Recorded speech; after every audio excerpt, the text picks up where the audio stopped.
Crystals, what are they?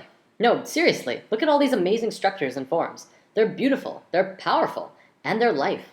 Crystals are the essence of life manifesting within the earth, the blossoms of the mineralogical portion of the earth. Recognition of these energies and forms of crystals can greatly benefit your personal growth. It is a very basic consciousness, not as intricate or advanced as some life on earth. Crystals definitely don't have the thinking capacity of humans, or even the biological reproductive systems of plants, but they are life. And today I'm going to show you how this works.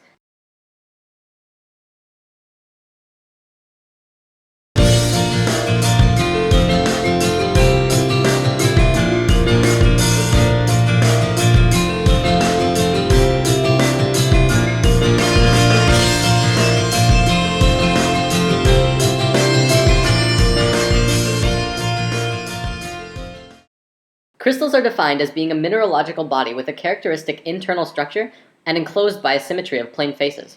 They are, however, much more than that.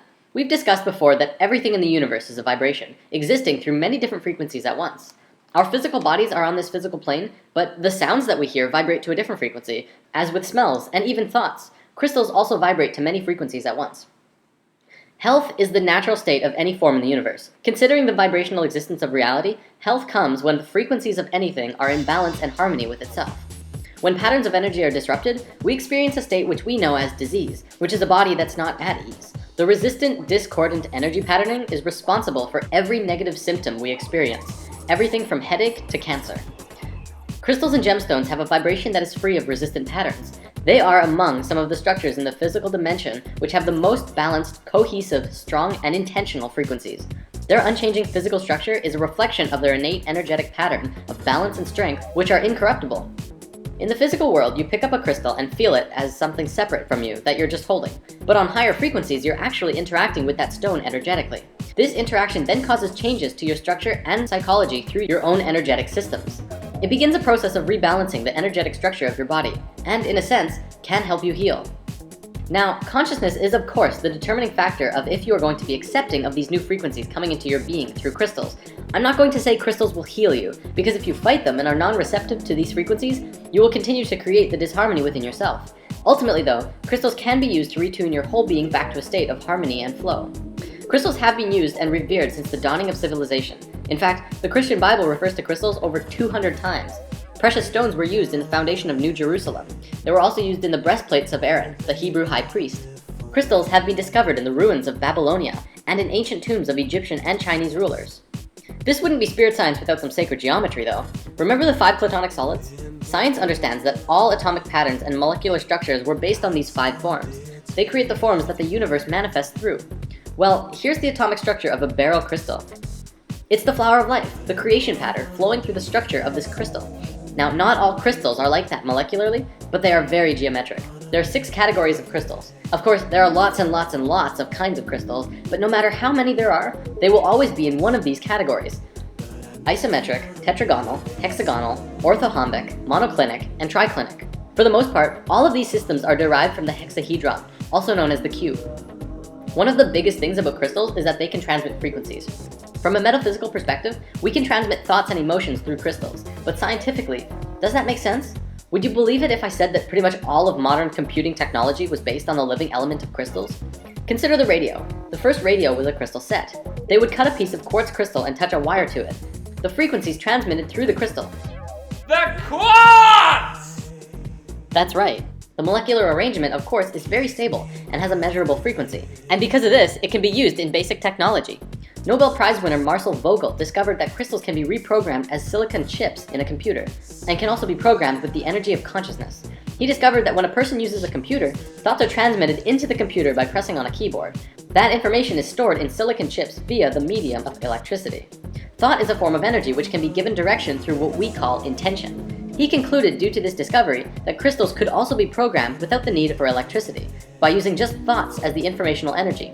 Another interesting find is that quartz is composed of silicon and oxygen, a combination known to geologists as the building block of all minerals. The living element within crystals is silicon.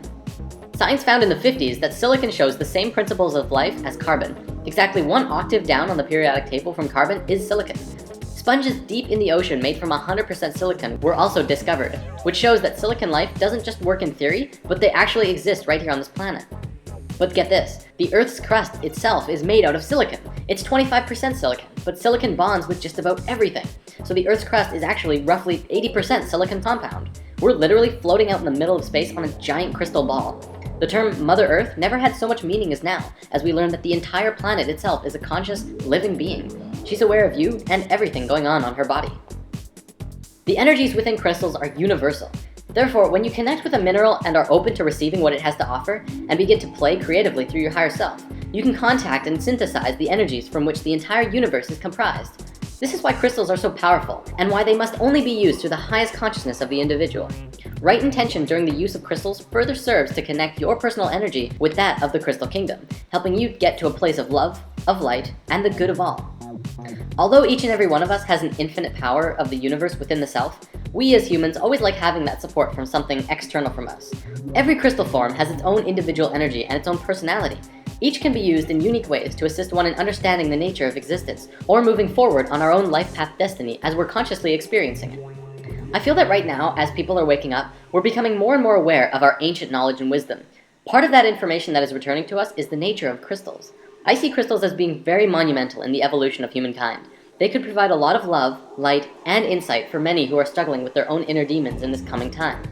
Things are getting more and more intense, but it's also providing people with the opportunities that they need to raise their own vibrations and frequencies to a level of light and happiness. Healing has to come from within. I'm not going to say that if you just get crystals, you'll be happier or smarter or heal better. However, think of it like being with a close friend who really cares about you. They will provide their energy and attention to you to help you find yourself in this time of need. Crystals are like that. They will give you support if you allow them to, and open up your heart to the frequencies that they are emitting. So where can you get crystals? Well, there are several options. The easiest is probably just to find a local metaphysical store. There are usually at least one or two, if not more, metaphysical shops in every city. You can find tons of pocket stones, usually ranging from 50 cents to $2 or $3. Of course, the bigger and bigger crystals you get, the more expensive they become. If you're hunting for bigger gems to purify the frequencies in your house, it's always fun, and cheaper, to go gem mining.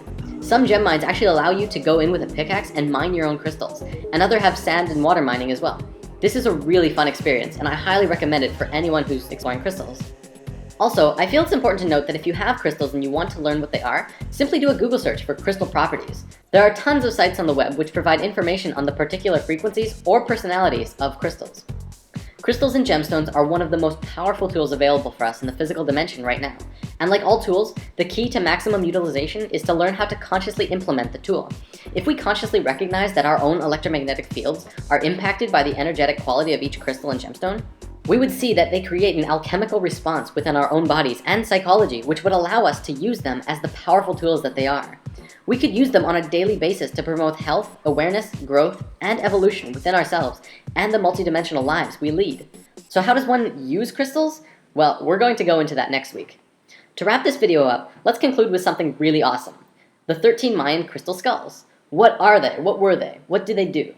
I'm going to share what Drunvalo Melchizedek has shared, but there's a lot of information available out there. Perhaps we can go into a full story another time. In a nutshell, 13,000 years ago during the fall of Atlantis, the Maya took their calendar and left Atlantis. During this time, they carved a large crystal skull out of quartz crystal and held a ceremony. One person who was trained and prepared would consciously drop their body and enter into the skull, where they would reside within for the next 13,000 years. Then, every 1,000 years, another ceremony like this would take place. The ceremony involved a being who had an understanding of everything humankind knew at that point, and then entering into the crystal and saving these memories within the skull. Kind of like the Mayans would hit file and save as every 1,000 years to preserve what they knew.